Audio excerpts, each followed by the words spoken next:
I don't think you can appreciate just how badly you had to screw things up to force me in this course of action. I don't want to do this. You don't want me to do this. See, if I were doing what I wanted to do, I'd be out in Wyoming somewhere tending a dolphin ranch. But no.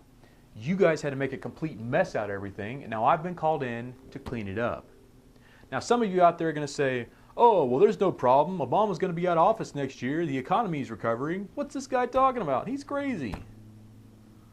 Okay, go back to sticking your heads in the sand because you're not going to be part of the solution at this point. Now, for the rest of you who are maybe intrigued or maybe entertained or maybe even terrified by the sponsor's message like I was, welcome to the show. Now, if we're going to look at all these issues, all these problems that are negatively impacting humanity and life as we know it, we start to bring them in, really focus on them, break them down, see what makes them work.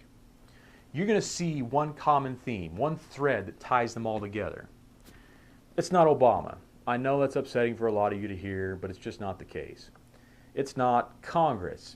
Though we're getting closer, it's still not the root cause. It's not the court system. It's not whites. It's not blacks. It's not illegal aliens. It's not liberals or conservatives. Still not Greece, Germany, or ISIS. None of these things. The one common theme, the one thread that ties all these problems together is you. You are to blame for all of this. Or more precisely, your thought process. Or lack thereof. See, you've got two thought processes that are to blame here. And they reside in two groups of people. The first group of people like to think of themselves as intelligent, as educated, and because they've come up with advanced technology and medical procedures, that they're somehow justified into stepping into the throne of God and dictating how life and reality should function. Now this is baffling to me, because according to them, they're going to say life has existed for 3 billion years. The universe, reality, has existed for 14 billion years. That's a billion with a B. That means 3 followed by 9 zeros. They don't see that all of this has existed without our help. That all of it ties together in a perfect situation, in a perfect existence. It doesn't need us. They're going to say, oh, we can go ahead and fix this. This is a problem.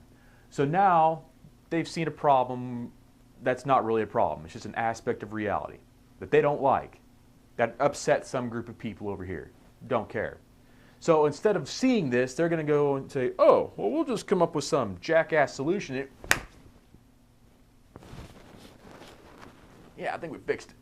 This has not changed. Reality still functions without you. You haven't solved anything. You haven't changed anything because you don't have that power.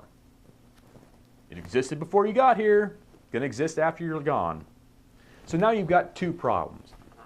Now instead of looking at this and saying, well, maybe we shouldn't be meddling with powers we don't understand, they're going to say, oh gosh, more problems. I can solve them with my brain and my mighty technology. No, you can't. Figure it out. Now, this group of people, they are so wrapped up in their ego, they don't see what's going on. They're just going, la la la la la, I'm so smart, I've got technology. Okay, but there's a second group out there that has kind of set up this symbiotic relationship with this first group. They're egomaniacs too. They see themselves as the center of reality, the center of existence, that all of life is nothing more than an amusement park, that we should just be free to do whatever we're going to do with no consequences. Now, if you have anything that challenges this mentality, this mindset, this second group of people are going to go, I shouldn't be held to the same standards that everyone else is. Why am I faced up towards the consequences of my actions? You know these people. This noise over here by the second group has gotten the attention of the people in the first group. And they're like, oh, you guys have a problem. Oh, we can solve that. We've got technology. We've got brains.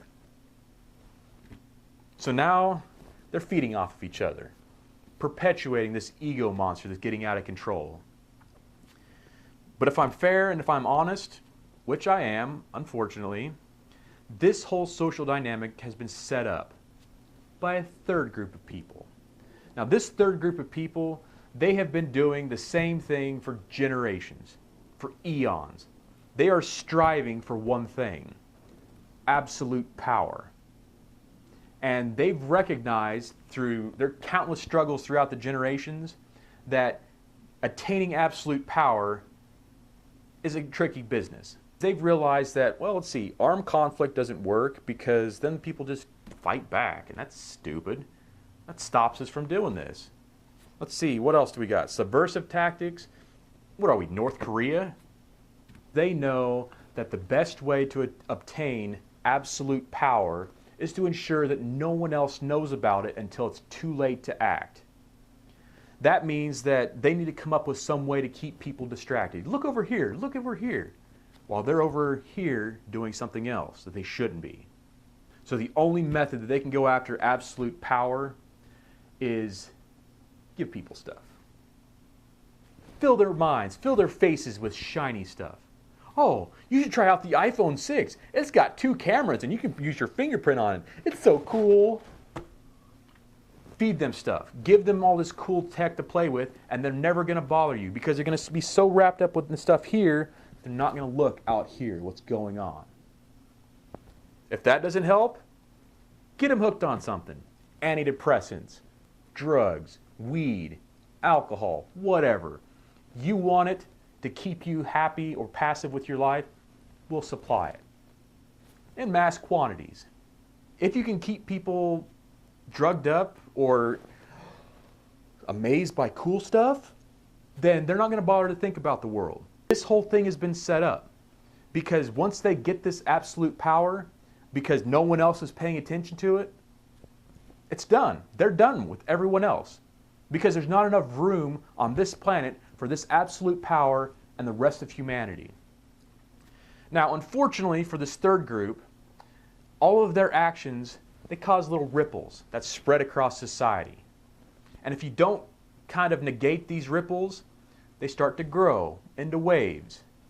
And these waves leave anger and devastation in their wake. Now, very few people can see this.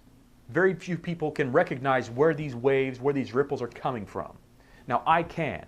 Now, this is the bad part about this because I'm contractually obligated to say, whoa, ripples cause waves.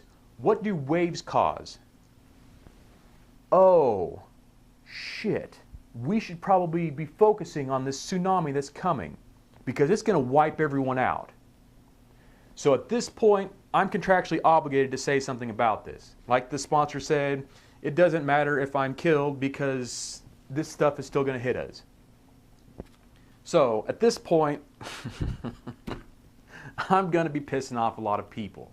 This third group I'm going to be pissing off because, hey, you're not supposed to be noticing what's going on over here, you jerk. I'm going to be pissing off the people who are arrogant, who think that they're better than everyone, that they're intelligent, that they should just play God. I'm going to be pissing them off. I'm going to be pissing off the people who think that they're the center of the world, because you're not. And we're going to get into that. So, at this point, you've probably got questions, which is fantastic, because I know someone who's got some answers.